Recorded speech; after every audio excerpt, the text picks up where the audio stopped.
Hey guys, Kendall with Blackovis, and I'm here with Zacgary Jones from AGC. Zach, thanks for coming in. Yeah, absolutely. These guys you're not far from here, a little bit of a drive, but Utah-based company.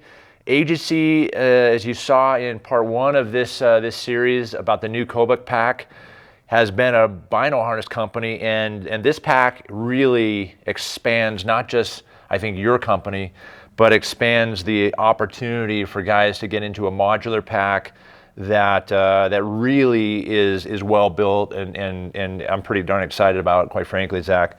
But in this video, we're going to talk about how to configure and all the different, since it is a modular pack, and this was the avenue you guys went, all the different features and all the different parts you can add to the pack and frame. And so yeah, let's just dive in real quick. Zach, tell me a little bit about, first of all, I did have we were talking right before the video about the color that you guys chose, and I was mentioning that like I've got 3 other different pack manufacturers that I know are using this Ranger color.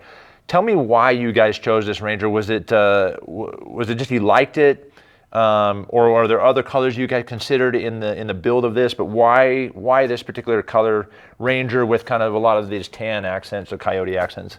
Yeah, so I mean, you know, with our vinyl packs, we offer more colorways than any other company. Almost too many, in my opinion. Yeah, sometimes. for sure. But you're the Baskin Robbins of vinyl harnesses. There are every flavor you can imagine. Yeah, and so with that, what we see is, I mean, there's definitely, you know, you got your guys that I have to have camo. Mm-hmm. You got your guys I have to match. And as you get into a bigger product line like this, where, you know, everyone doesn't always hunt with a big backpack like this, so you have to really narrow what you're doing. You can't come and have 9 colorways of, absolutely, of, you know, a full frame backpack. So what we looked at is, one, you don't need camo on your back. Sure. It's just not, it looks nice, but you really don't, it's not necessary as far as hunting application to be effective. Second, we looked at our sales with all our vinyl packs, and the Ranger green with the tan accents just is hands down the best seller. It's the most popular.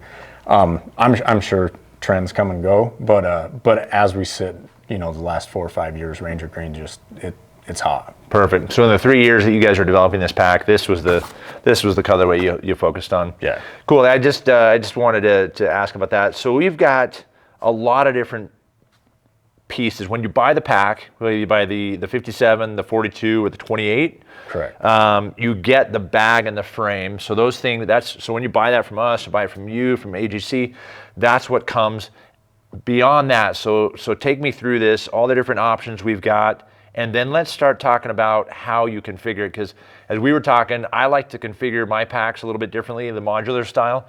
And we went over a couple of fits. So let's, and then you certainly have your own cadence, whether you're rifle hunting or bow hunting, and how you like to configure it. So what are the different pouches that you can add to the pack? Yeah, so first off is the lid. You can got see a lid there, right here. And it's on this pack. Has a few things in here.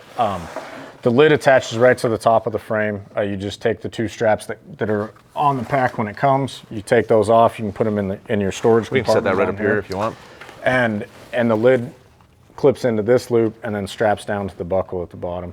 As I was mentioned before, we took the lid off this one because this is my pack, and the one I usually don't wear a lid or don't run a lid on my packs. I did last year on a competitor's pack, and I kind of liked it, but ultimately on the second hunt I did with that pack and a subsequent hunt with a different pack, I haven't used a lid since then. So I'm kind of back to my natural form, which is no lid, but a lot of guys do run lids. Are you guys, do you see that more people will run the lid, or a lot of guys, some guys like myself prefer without a lid, just like a kind of a naked situation like this?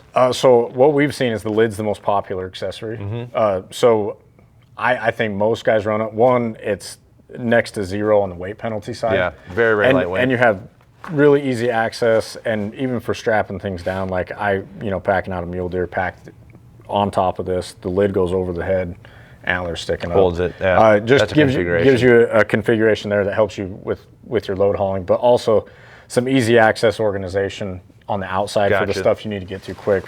I like to put my rain gear in one pocket, and then like a bigger snack in the other pocket. Gotcha. If I'm running a lid, the things I'm putting in are like sometimes I'll put my stove in and food, because sometimes during a day I do eat a lot more warm food in the day. Like a lot of guys will just snack, and I have plenty of snacks when I'm hunting. But I usually keep a stove. I'll run like the Jetboil Stash, or I have a titanium cup with a small canister. And the stove, or if I want to run my MSR wind boiler, I'll put that in the middle of there. So it's big enough, it fits. I mean, I can fit my food and all my stove and a few other random things. And then the second pouch, I typically am running my kill kit and first aid, so that if I do have that out there, it's ready. If I don't, if I just have it inside the pack, I own a lid for every pack I use, but I'm pulling that out, and this becomes almost like my organizer inside the pack. So kind of a different way, a different style, but either way, it's interesting to hear what guys are putting in there.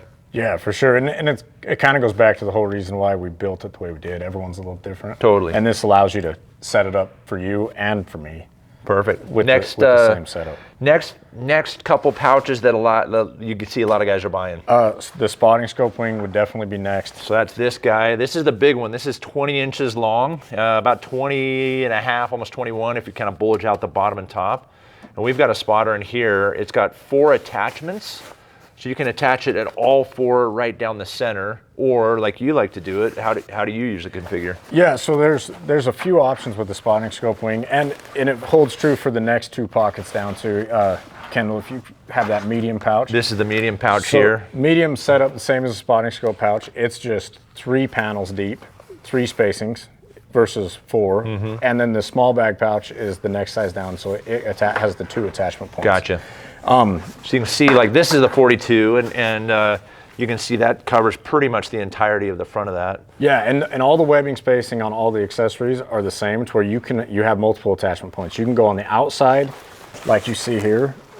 And you've run that on the side, which is typically how you like to run your spotter, is on the side rather than in the front, correct? Yep. Yeah, so I like to run a spotter on one side, tripod on the other, to where I just have that balance, and then I have my lid over the top, and then a small pouch here. I see.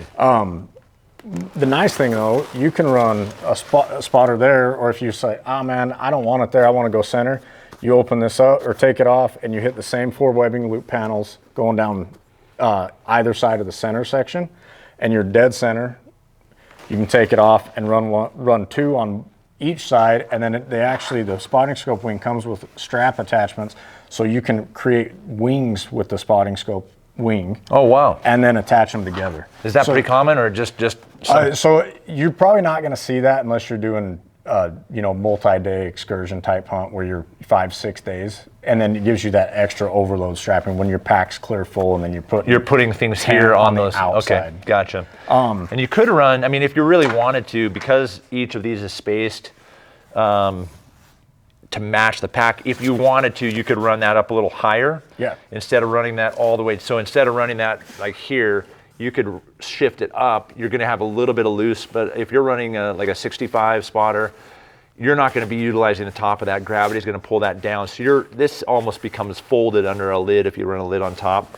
And then that also opens up, if I'm just thinking out of the box here, to run this small pouch on the bottom. So you can get away with basically the small pouch and the large spotter pouch right in the center, just by shifting that that weight a little bit. And that's probably the configuration I would run if I was going to run that center, because like I was saying before, I don't usually run that run the lid, and if I'm day hunting, I don't have my bow strapped on the center of my pack. Yeah, and that's while we're right here on this view, all the straps that come down the center, it'll come with all 4 of these. You can take every one of those out and put them in any loop that's on the pack. You can, mix and match to where you can create crisscross. I've got 2 here, and then I've got these two like that. So you're running them, so really, because a lot of the packs where the straps lie, you just got to deal with it. Yep. And that's how hopefully your bow is situated. For me, a bow, for other guys, a rifle or something. It's situated where hopefully it works out that you've lined it up, and it's not going to like jank on your on your sight or on your rest or some other element of your weapon. For sure. So you could go up or down with those straps. You could even create crisscross, like an X configuration. Yep. Weave them in and out of your riser on your bow. Really, like you said, exactly wherever your bow lines, every bow is different and where you want it to sit. I like to ride my bow up higher, so when I set my bow down, my cam's not in the dirt. Yeah, most guys are that way. And yeah, and so but so I've also been situated where it's just like it is what it is, and so I have to gently set it down and set it at an angle and hope it doesn't tip back, and you end up with dirt inside the cam and on your string. And yeah, definitely been there, done that. Yeah, for sure. So yeah, one other thing too, those straps, even if you have all these straps cinched down, having that zipper in the middle, the straps don't go over it. You always have that access. Both zippers. So even and if that's what's cool about this too, is both zippers run. You could access from one side, but you could also access the other side. This is actually an entire pass through. You can see that comes all the way through like that. Yeah, and while you're in there, when we flip that out, you'll see that there's matching loops on the interior part of the backpack, both sides. So you can take one of the stash pockets, and when you attach interior, whether you go, I want it to lay in the middle, or you go here and you want it to lay on the side of the pack. Inside or on the out. Yeah. You can configure it either way to where when you pull it out, the zipper's at the top, nothing's falling out. You get in, get your, like I like to do my first aid stuff there to where I always know it's not going to be, scrounged down in the bottom. If I really need to get to it in a hurry, I know where it's at, and I'm not digging through the rest of my camp to get to it. As far as these stash sacks, this is the next accessory we'll talk about. Are there different sizes or just the one size? Just the one size, but you can configure them, as many as you want on the interior to give you that storage capacity. Absolutely. Yeah, it is pretty cool that you can run them different directions or just run a single one, and it kind of becomes just a pivot point where the zipper's up and it's vertically aligned. So yeah, pretty cool. Next pouches or accessories that you guys are that we have here. So when you move to the next, you're probably gonna be looking at the belt pouch and the H2O pouch. The H2O pouch is really set up. I've even ran bottles of Dr. Pepper in it, but it's really set up to hold. Man, Dr. Pepper, that's what I'm talking about. Yeah, I'm a Dr. Pepper guy. But yeah, it holds a standard Nalgene bottle without any issue. Perfect. And then your belt pouch connects on the laser cut panels on the belts. And so when you have that connected there, you have that additional storage. I really like that for like a pair of gloves, just to have that handy. And then Nalgene on the other. The one other thing that's kind of nice, and you talked about this a little bit off camera, is our panel cut looks different. It's not just the straight MOLLE webbing cuts, and that's specifically to be able to mount any of the accessories we make. You can put your pistol holster there. Okay. Personally, I actually love running my pistol holster on my backpack belt when I'm hiking in or out, because I don't want to under the backpack belt, because that's just cumbersome, not comfortable. Right.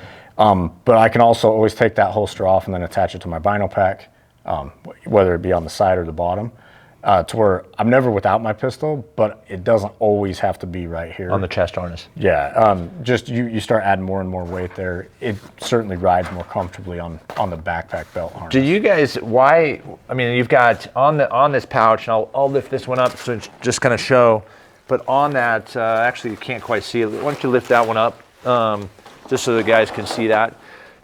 You've got horizontal lines, large ones, small ones, as well as the circles. What are the accessories that you guys make that utilize those circles? Or are you also thinking, like, if a guy's got another pouch from some other brand or some other maker, maybe it's a certain pistol pouch that doesn't come out of the hunting industry, comes out of the shooting industry. Why all those? You just talked a little bit about that, but is there something that utilizes those circles that you guys have that you make? Yeah, so specifically the 50 millimeter and the 25 millimeter gatekeepers, they go through the circles and the short horizontal slots. Gotcha. Whereas when you attach the belt pouch here, you have the wider slots that will take the 1-inch webbing. And then we also understand, just because you have our backpack, it doesn't mean you have every accessory that's ours. So we want to try to make it as universal as possible. You can take even Kydex holsters. We have people that are running mounts behind their Kydex, and running their Kydex holsters on this. On the waist belt. Yeah, and I have a couple of, there's a pouch that another manufacturer makes that I really am fond of. They actually had a guy do some tweaking to it and made it a little different. The zipper's different, and I know it would fit in here because it's real similar. It's got a little bit more structure. So I'm sure there's guys that have. It's like you don't have to go buy brand new everything. If you've got something you love and you use, the versatility is built into this waist belt. Yeah, absolutely. So any other accessories that you guys have, this is maybe a little top secret, but anything you guys are working on coming out in the future, or do you feel like this covers pretty much everything a hunter's going to need? So there is an accessory that's not on the table here. It's not necessarily the backpack accessory, but if you take the frame or the bag off completely, and I know Blackovis carries them. It's the haul road accessory. Oh yeah. You can run the stripped down frame with a load. It's essentially a load shelf, and it has the same spacing as all of our loops here, and that's really, to me, that's the best application for like the medium bag pouch. Gotcha. Is you can run that load shelf that it's basically a load shelf you see on the back of a pack, but with no bag. And then you can add this bag to it. You can add the small bag to it, to where if you're going in for a second load, you're just hauling meat, but you want to have.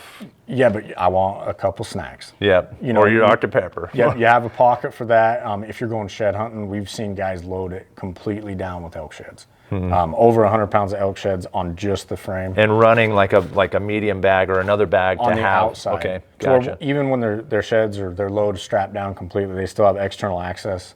You're not outside a bag that you have to undo everything and then get back in to get into the bag and then reload just to go again. Super they interesting. allow you to be set up on the outside, and it's at that setup you're right around 3 pounds when you're bare. I mean, it's about as light as it gets. Interesting. One other piece that, since you got this pack up, that I wanted to point out with the use of the kind of the different slots and whatnot is the shoulder strap itself. And we'll go over this in detail on the third video of this series in the fitting portion. But you guys included that in the shoulder straps themselves, and that becomes a little bit of an integration for how you angle off your shoulder.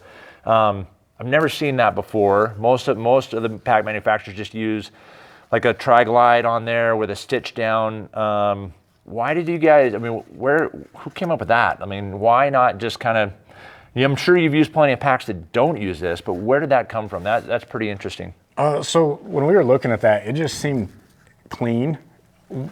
The sliders are always going to move. This is going to be a fixed point, and you're going to have the adjustment pretty quickly. You just unweave this, out the top, and we'll go over that thoroughly in the fitting video. But you have the ability to just pull that out, slide it out completely, whether you're extra tall and so this is clear over, or you're real short and you're all the way down to one. And again, it gives you a little bit of adjustment even when the shoulder harness is lowered or raised. You can make some adjustment where you contact without undoing everything. Yeah, super interesting. And I just wanted to have you comment on that because it's something unique about this pack versus all the other load carrying packs that I've not seen. And as I've played with fitting my own, it's not the easiest, it's not as quick, but I think you end up with precision that won't move, like you were saying, and doesn't necessarily kind of rely upon the same build as all the other manufacturers. Yeah, and there's another place where we utilize that is at the bottom of the pack. So if a lot of guys, myself included, many times especially boned out meat, I'll go in the bag instead of trying to go on the load shelf. Because it slides around, or it moves a lot. It's hard to get it really succinct in one spot. And so what we've done is we've put the same webbing guides on the bottom of the pack as well as on the load shelf. And so what that does is when you have a load in there, instead of everything clumping out the sides, like especially boned out meat's the worst. Yep. I mean, there's nothing that quite moves around like boned out meat. But this allows you to make sure that there's no sway, because you'll actually have a cinch portion pulling the load back to the frame, and it creates an enclosed kind of an enclosure there versus that movement side to side. Yeah, you'll never have that parachute effect where it pushes the straps to the side. Yep. And then you're bulging out the bottom. By tightening those, you actually end up with structure in the bottom, whether it be the bottom of the pack bag or the bottom of the load shelf. You have structure there, and you stop it from pushing Super and bulging, interesting. and from swaying, because you have 2 points of contact. Pretty tough to start swaying when there's tension on both. Zach, that's awesome. This has been super interesting, both for me and hopefully for the guys that are watching. This video is, again, part 2 of a 3-part series, but it gives you an overview of how you might build this out, all the different features that are on the bags and on the frames, and all the different accessory pouches. If you have any more questions about this or any other element of the AGC, make sure to check the link below. Give us a holler, talk to one of our gear guys, and we'll get you into the Kobuk pack from Alaska Guide Creations.